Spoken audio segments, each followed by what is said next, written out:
Ako si Rodolfo, operator ng DTF machine dito sa Transfer It LCC Legazpi. Ito ay ginamit ng 7 araw na may total na 90 meters. Head clean.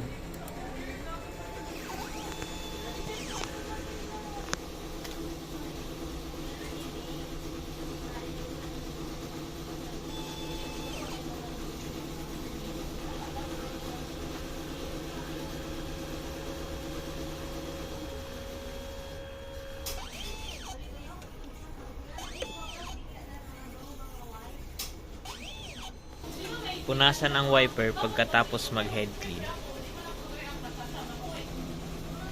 Nozzle test.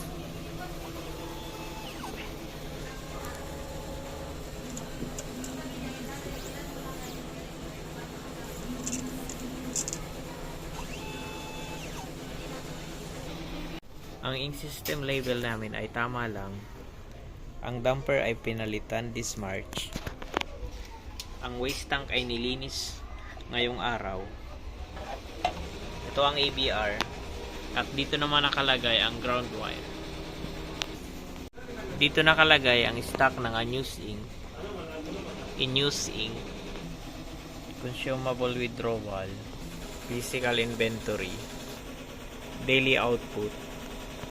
Ito naman po ang daily checklist.